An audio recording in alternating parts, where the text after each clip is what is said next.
Hello, welcome to our program this afternoon. Today, we want to talk about a very important subject in Christendom called the New Testament canon. We have 27 books of the New Testament. How were these books compiled?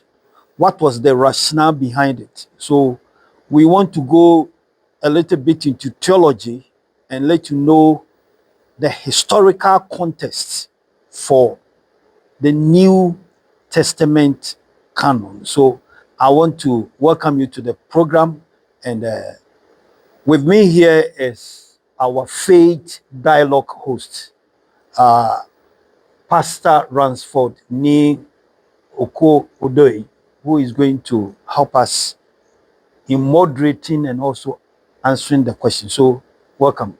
Thank you very much, Pastor Henry.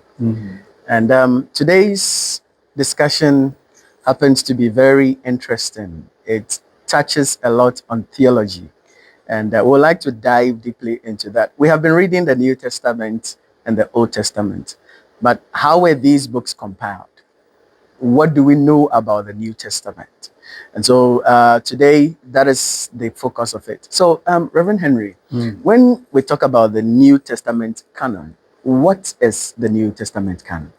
Yes, this is a very good question. The New Testament canon was the compilation of the writings of the apostles and those who were close associates of the apostles. There was a time in church history where they didn't have the authentic, authoritative word or book that everybody could refer to. So what was happening was that everybody was quoting from the writings of the apostles. So some theologians came together and formalized a canon which became the New Testament. So they selected 27 books, put it together, and it became the New Testament that we are reading. So that is the historical background of how we got the New Testament. How were these 27 books formalized as the New Testament? Yes, they did it in a very special way. You see, they had to come to a council meeting, and in that council meeting, it is called the Council of Carthage. 27 books were formalized, and the criteria for selecting the books was in three areas. Number one, the writings or the person who wrote it had to be an apostle of Christ. That was the first criteria. And also, they also considered those people who were close associates. So one big example is the one who wrote Acts of the Apostles and Luke. He wasn't an apostle of Christ, but because he was a companion in some of Paul's missionary journeys and was very close with some of the apostles, his book was also taken to be one. The second thing is that it has to be aligned with Orthodox teaching. So they had to look through the book, and when they see that your writings is in alignment with the Orthodox teaching, then the book was picked. Then the last thing that they were also looking for was that it also has to conform to Christian worship.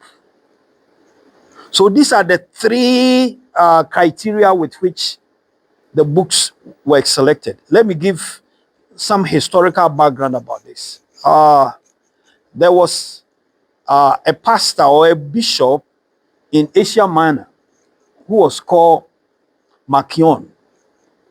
Marcion came out with many other findings.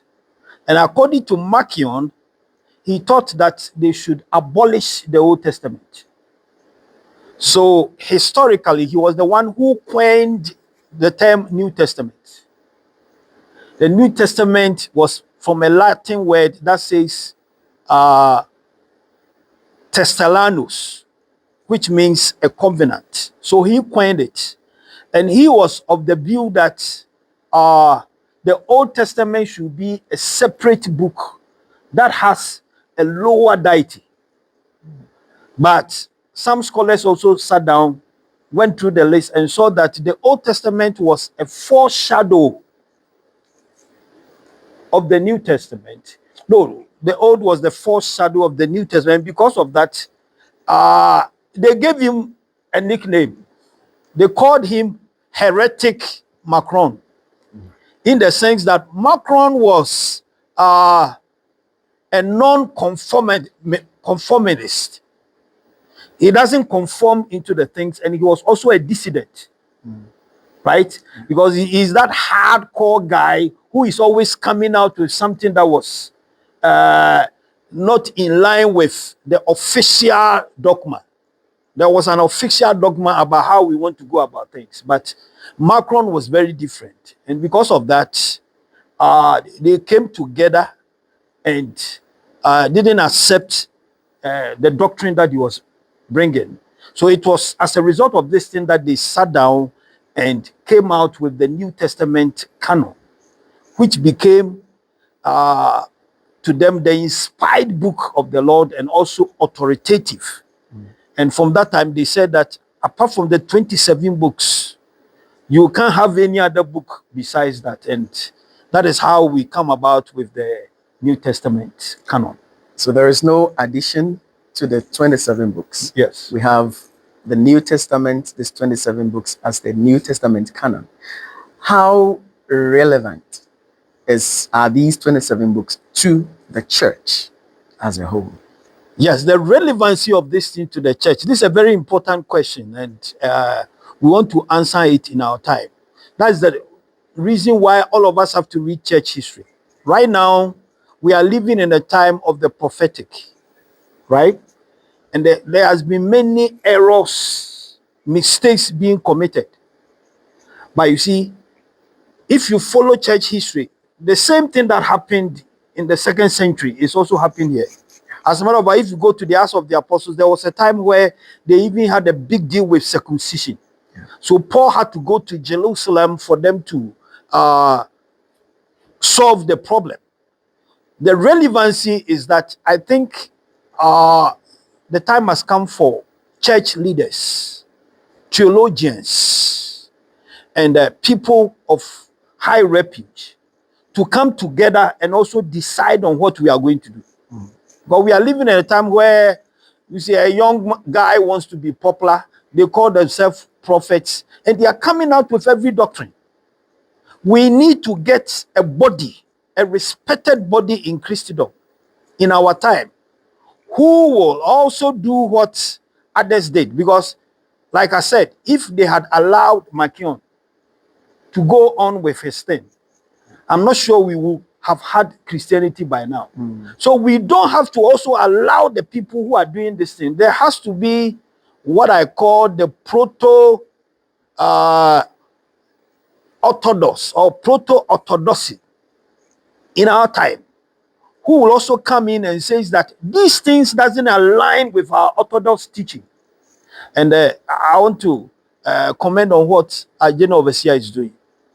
You need to gather boldness to do it. People will insult you, people will malign and say all those things. But if you read church history, you'll be able to know that it always happens that we get into a dispensation where people want to come out with some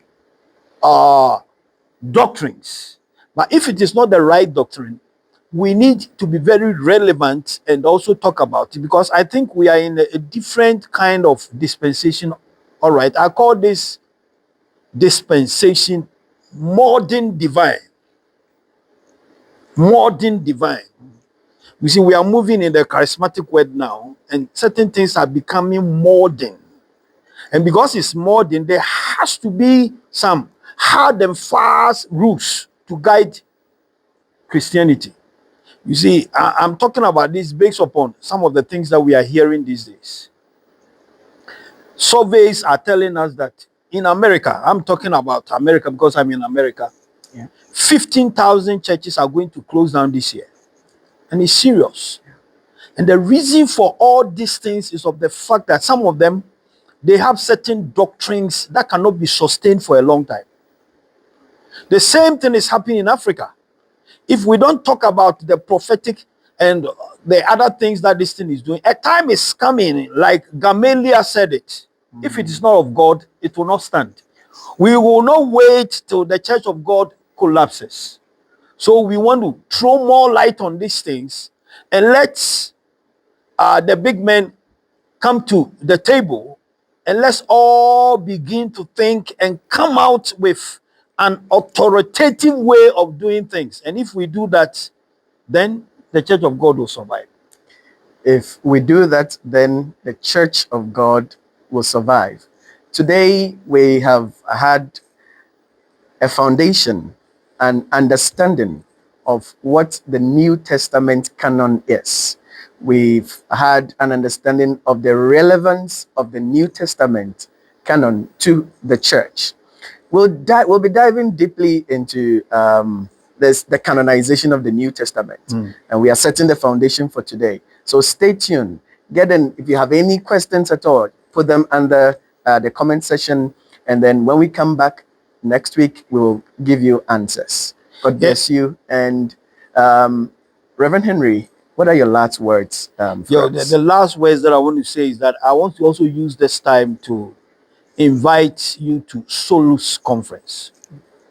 You see, the Solus Conference, I call it, it's a theological discourse theater where we discuss some of these things. We will do a physiological inquiries and come out with some practice implications of the things that we do. So if you happen to be in Ghana or anywhere in the world, I want to invite you to Solus Conference that starts on March the 24th to I think the 26th in Accra, Ghana, Teshi, Christ Temple East. Be part of this program because some of these questions are going to be answered, and we will be able to come out with a clear-cut, concise, legal framework for the Christian Bible and also for Christendom. God bless.